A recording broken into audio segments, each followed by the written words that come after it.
Bom, então a segunda parte da explicação, né? Então na anterior nós estávamos vendo sobre aqueles verbos, né? Que pelo uso popular acabou, né, causando alguma confusão e as pessoas acabam tratando eles como tendo uma regência diferente daquelas que realmente eles têm. Tá. Agora o que nós vamos ver agora são alguns verbos que apresentam mais de uma regência e por isso que eles geram um pouco de dificuldade. Tá? Tá. Opa, aqui é o anterior. Então vamos lá. Então, verbo aspirar. Esse verbo aqui cai muito em prova. Esse aqui tem que cuidar muito, tá? Então, verbo aspirar. Então, vamos ver então cada um dos seus sentidos. Então, no sentido de inspirar, sorver, exige complemento sem preposição, tá? Até tá repetido ali duas vezes sem preposição, tá? Então, por exemplo, ela aspirou o aroma das flores. Então, o aroma das flores ali é o objeto direto, né? O complemento. Então, vejam que ali a gente não tem preposição, né? Por quê? Porque aspirar é no sentido de inspirar, sorver. Outro sentido que pode ter o verbo aspirar, almejar, pretender. Tá? Aí nesse caso exige a preposição a. Então, por exemplo, o candidato aspirava a uma posição de destaque. Então, nesse caso, aspirar, como no sentido de almejar alguma coisa, ele exige a preposição a. Certo? Exige a preposição a. Então, nesse caso ali, há uma posição de ataque, uma posição de destaque é o objeto indireto dele. Tá? Então tem a preposição a ali, tá? Que ele é exigido pelo verbo aspirar nesse sentido. Outro verbo também costuma cair muito em provas de concurso, né? Porque ele tem uma dupla regência também. Tá? É o verbo assistir. Então, assistir no sentido de dar assistência, de ajudar, é utilizado com complemento sem preposição. Então, por exemplo, uma junta médica assistiu o paciente. Então, seria o mesmo que uma ajuda médica ajudou o paciente. Nesse caso, é um complemento sem preposição. Agora, no sentido de ver, presenciar, né, que é o sentido que é o mais usado, né, ele exige um complemento com preposição a. Então, por exemplo, assistimos a um filme. Então, não, segundo a gramática, estaria errado dizer assistimos um filme. Não, assistimos a um filme. O verbo assistir, no sentido de ver, presenciar, exige a preposição a. Cuidado, tá? Em um outro sentido também, no sentido de caber, né, de pertencer, exige a preposição a. Então, é um direito que assiste ao aluno, ou seja, é um direito que, no caso, que cabe ao aluno. Então, ali nós temos como complemento, né, ao aluno. É um objeto indireto.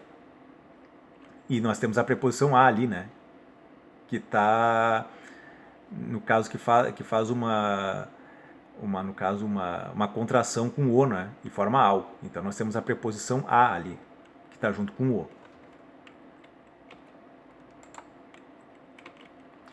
O verbo chamar. Então, no sentido de convocar, mandar vir, exige complemento sem preposição. Então, tipo, o técnico chamou os jogadores. Tá? Então, esse aqui é o sentido mais comum.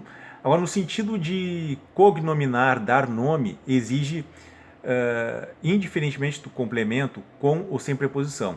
Tá? A preposição a. E predicativo com ou sem preposição, de. Aí nós temos 4 tipos de construções possíveis. Então nós temos: chamei Pedro de tolo, chamei a Pedro de tolo, chamei Pedro tolo ou chamei a Pedro tolo. Então qualquer uma dessas 4 construções estão corretas, tá? Qualquer uma delas. Tá. Verbo pagar e perdoar. Quando tem por complemento uma palavra que denote coisa, não exige preposição. Quando tem por complemento uma palavra que denote pessoa, exige a preposição a. Então, por exemplo, paguei o livro. Tá? Então, nesse caso aqui, como o complemento é uma coisa, livro, aí exige no caso um complemento sem preposição. Agora, por exemplo, paguei ao livreiro. Então, como o livreiro é uma pessoa, ele exige preposição a. Então, que é ali o ao, né? O ao, que é o artigo o, mais a preposição a. Paguei o livro ao livreiro. Aí, no caso, eu tenho os dois ali, ó. Então, vejam que quando for a coisa, será o objeto direto. Quando for a pessoa, será o objeto indireto. Tá? Vamos lá. Vamos para o próximo. Esse aqui também cai muito em prova também. Verbo visar. Então, o verbo visar no sentido de mirar exige complemento sem preposição. Tipo, ele visou o alvo, ou seja, ele mirou o alvo. Então, o alvo é o objeto direto. Então, ali ele não exige preposição. Tá? No sentido de dar visto, exige complemento sem preposição também. Então, por exemplo, o gerente visou o cheque, né? Quer dizer que ele deu um visto. Então, nesse sentido também exige complemento sem preposição. Tá? Agora, no sentido de ter em vista, aí exige a preposição a. Então, visamos a uma posição de destaque, ou seja, nós temos em vista uma posição de destaque. Então, o verbo visar, no sentido de ter em vista, exige a preposição a. Nos outros dois casos, não exige preposição. Nesse aqui, exige preposição. Bom, então, era isso, tá? Vocês têm também o exercício para fazer aí, tá? Um exercício de fixação. Façam e depois nós vamos corrigir. Então tá, até mais. Isso aí.